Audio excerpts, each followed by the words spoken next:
आपल्या बुलढाणा जिल्ह्यामध्ये विशेष करून शेगाव, खामगाव आणि काही नांदुऱ्यातल्या 1-2 गावामध्ये जो मागच्या काळामध्ये 2.5-3 महिन्यापूर्वी केस गळतीचा प्रकार झाला होता, त्यावेळेस सुद्धा आपण तात्काळ दिल्लीवरून ICMRची टीम त्या ठिकाणी बोलावली होती आणि त्यानंतर आयुष विभागाचे सुद्धा आयुर्वेद असेल, होमिओपॅथी, युनानी सर्व डॉक्टर लोक बोलवून त्यांच्यावर उपचार करायचा प्रयत्न केला आणि आपल्याला त्यामध्ये चांगलं यश सुद्धा मिळालं होतं.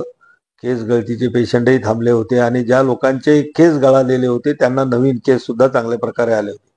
पण आता काही दिवसामध्ये त्या पेशंटमध्ये नखाचे तुकडे जाण्याचा किंवा नखावर हे होण्याचा त्या ठिकाणी काही समोर केसेस आलेले आहेत.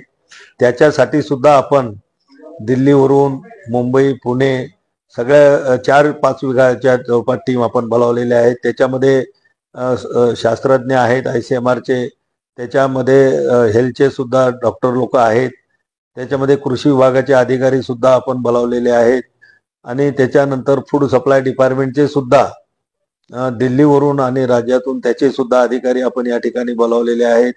ज्या FCIचे सुद्धा अधिकारी या ठिकाणी बोलावलेले आहेत. त्यांची बैठक या ठिकाणी घेतली. त्यांना सविस्तर सखोल या प्रकरणाची चौकशी करून हा जो काही लोकांना त्रास होतो तो तात्काळ आपल्याला आटोक्यात कसा आणता येईल यासाठीच्या सक्त सूचना आपण त्यांना या ठिकाणी दिलेल्या आहेत.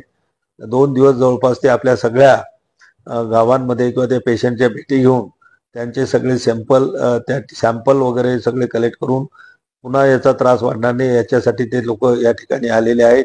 आपणा सर्वांना विनंती होते की हे काही असं घाबरून जाण्यासारखा विषय नाही आणि ही टीम सर्व अतिशय उच्च स्तरावरची ही टीम असल्यामुळं नक्कीच आपल्याला या ठिकाणी त्याच्यातून रिलीफ देण्याचा प्रयत्न सुद्धा होणार आहे आणि म्हणून आपण सर्वांनी त्यांना चांगल्या प्रकारचं सहकार्य करावं तपासण्या वगैरे करण्यासाठी ही आपल्या सगळ्यांना आग्रहाची विनंती करतो. धन्यवाद.